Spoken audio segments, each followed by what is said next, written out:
Okay, real talk. You did the smart thing, you opened a TFSA or an RRSP, future you is already thanking you, and now you're sitting there staring at a screen full of funds with absolutely no idea what to actually buy. I've been there, and honestly, the finance world makes this way more complicated than it needs to be because a confused customer is a profitable customer. So let me make it simple for you. The truth is, which fund you pick matters a whole lot less than two other decisions almost nobody talks about: which account you hold it in, and what it costs you in fees. Get those two right, plus one little Canadian tax twist I'm going to show you, and you can pick the most boring fund on the planet and still come out ahead of the person who agonized over it for a month. Let us break it down together.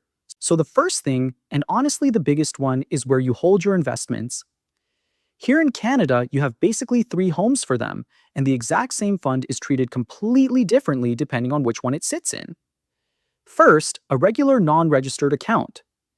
Hold your fund here and the taxman is involved every year. Your dividends get taxed, and when you sell for a gain, half of that gain is taxable too. Second, the RRSP. Your money grows tax deferred, you got a deduction going in, and you only pay tax when you pull it out in retirement. Third, the TFSA, and this one is honestly magic. Every dollar of growth and every dollar of dividends inside a TFSA is completely tax-free for life, and this is huge, it does not count as income, so it never messes with your OAS or your benefits down the road. Same fund, wildly different outcome, purely based on the account. So the simple rule for most Canadians: fill your TFSA and your RRSP first, and only use a non-registered account once those are maxed. And honestly, most people never even come close to maxing both, which is actually great news, because it means the taxman can be almost entirely out of your investing life if you just use the right accounts. Quick note on the two: the TFSA gives you a set chunk of new room every year and everything comes out tax-free, no strings attached. The RRSP gives you that tax deduction now, but you pay tax later. Simple rule of thumb, and I made a whole video on this: if you're a higher earner today, lean RRSP for the deduction. If you're earlier in your career or in a lower bracket, the TFSA is often the sweet spot, and if you can feed both, even better. Now here is that little tax twist I promised you, and it is one almost nobody talks about, so you're going to sound very smart at your next dinner party. When you own US stocks or a US-listed US fund, the US government takes a 15% withholding tax right off your dividends.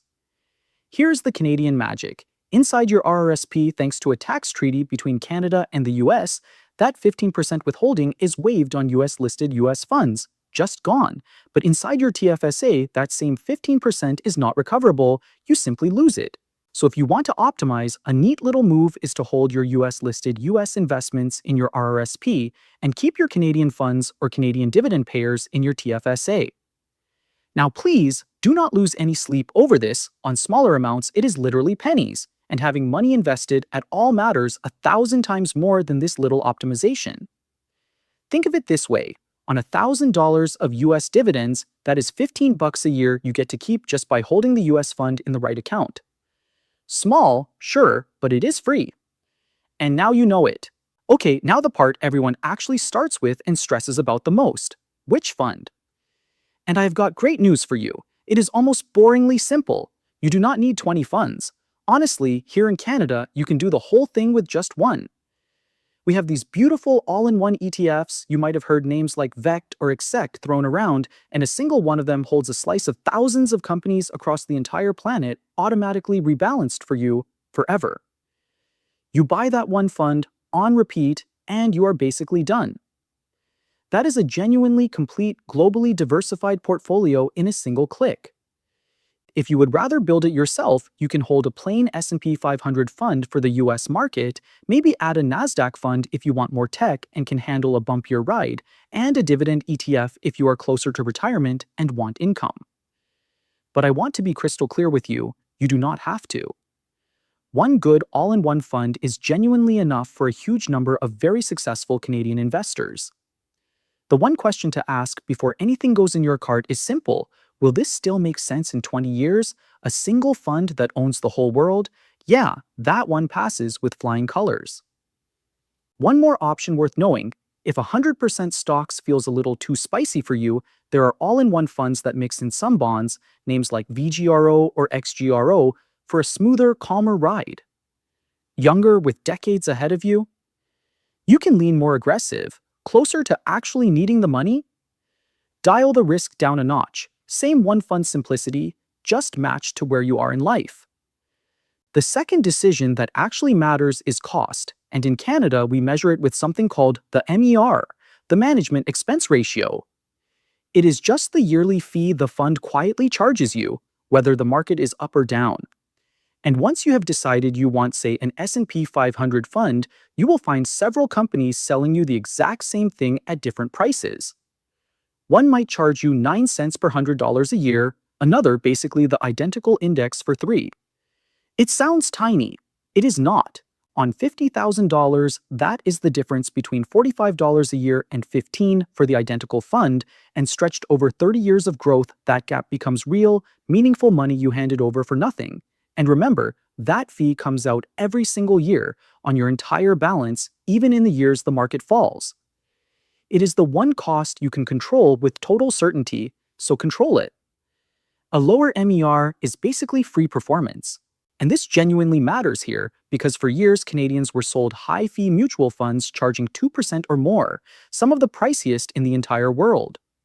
A cheap index ETF is how you quietly opt out of all that and keep that money compounding for you instead of for your advisor. The all-in-one funds cost a bit more, around 20 cents per 100, and honestly, that is a totally fair price for having literally everything handled and rebalanced for you. So the rule is simple: when two funds hold the same thing, take the cheaper one and make sure it is big and well established so it is easy to buy and sell. That is the whole game. And here's the part that actually makes all of this work, and it is not fancy at all: consistency. Do not try to time the market, and do not sit around waiting for the perfect moment, because that moment only ever shows up in the rearview mirror long after it is gone. Set up an automatic contribution every single payday, buy your one fund in the good markets and the scary ones alike, and let time and compounding do the heavy lifting for you. And when the market drops, and it absolutely will sometimes, that is not a reason to panic and stop. That is your automatic contribution quietly buying the very same fund on sale while everyone else is scared. On top of that, inflation slowly eats away at cash just sitting in a savings account, so staying invested is not the risky move, it is the sensible one. Automate it so your own emotions can never talk you out of it. The Canadian who picks a simple fund, holds it in a TFSA, keeps the fees low, and just keeps buying will quietly run circles around the one who's always tinkering and second-guessing. And if your fund pays out dividends along the way, reinvest them, do not spend them, at least while you are still building. That is the snowball that makes this whole thing really work. But above everything else, the single biggest move is just starting, even small, even today, because the years of compounding you skip waiting to feel ready are the ones you can never get back. So there is the whole thing, honestly way simpler than it looks. Get the account right, remember the little US withholding trick, keep your fees low, and pick one boring fund you can hold forever. Do that, and you have done the real work of investing, which turns out to be mostly a matter of getting out of your own way. If this finally made it all click for you, do me a favor and smash that like button so it reaches another Canadian who is frozen at that exact same screen right now, and subscribe if you like your money explained this simply, no hype and no jargon. Now go and set up one automatic contribution before you even close the app, because future you is going to be so glad you did.